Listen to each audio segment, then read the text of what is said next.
شروع کرتا ہوں اللہ کے نام سے جو بڑا مہربان اور نہایت رحم کرنے والا ہے۔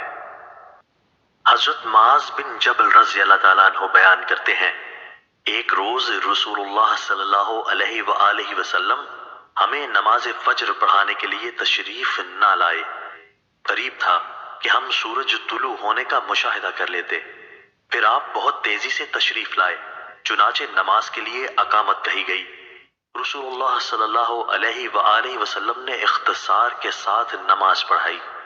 بس جب آپ صلی اللہ علیہ وآلہ وسلم نے سلام پھیرا تو بآواز بلند فرمایا، اپنی جگہوں پر ایسے ہی بیٹھے رہو۔ پھر آپ صلی اللہ علیہ وآلہ وسلم نے ہماری طرف متوجہ ہو کر فرمایا، میں ابھی تمہیں بتاتا ہوں کہ میں تمہیں نماز پڑھانے کے لیے کیوں نہیں آیا۔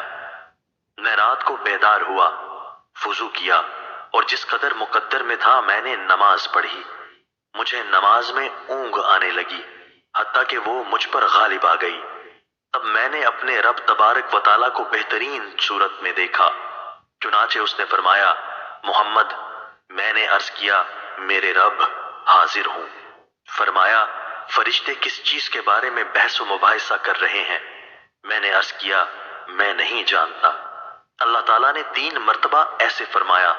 آپ صلی اللہ علیہ وآلہ وسلم نے فرمایا، میں نے اسے دیکھا کہ اس نے اپنا ہاتھ میرے کندھوں کے درمیان رکھا، حتیٰ کہ میں نے اس کی انگلیوں کے پوروں کو ٹھنڈک اپنے قلب و صدر میں محسوس کی، اور میرے سامنے ہر چیز واضح ہو گئی اور میں نے پہچان لی۔ پھر رب تعالیٰ نے فرمایا، محمد۔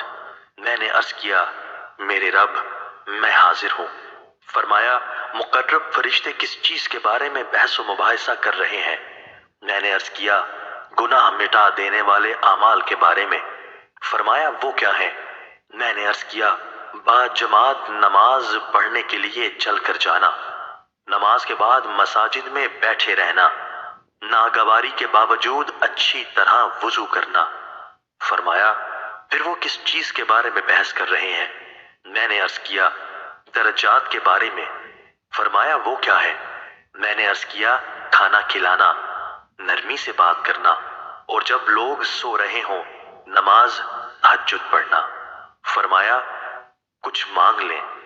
آپ صلی اللہ علیہ وآلہ وسلم نے فرمایا، میں نے عرض کیا، اے اللہ، تجھ سے نیک اعمال بجا لانے، برے کام چھوڑ دینے اور مساکین سے محبت کرنے کی توفیق مانگتا ہوں، اور یہ کہ تو مجھے بخش دے اور مجھ پر رحم فرما، اور جب تو کسی قوم کو فتنے سے دوچار کرنا چاہے تو مجھے اس میں مبتلا کیے بغیر فوت کر دینا۔ میں تجھ سے تیری محبت، تجھ سے محبت کرنے والوں کی محبت اور ایسے عمل کی محبت کا سوال کرتا ہوں جو مجھے تیری محبت کے قریب کر دے۔ پھر رسول اللہ صلی اللہ علیہ وآلہ وسلم نے فرمایا، یہ خواب حق ہے، بس اسے یاد کر لو اور پھر اسے دوسروں کو بتاؤ۔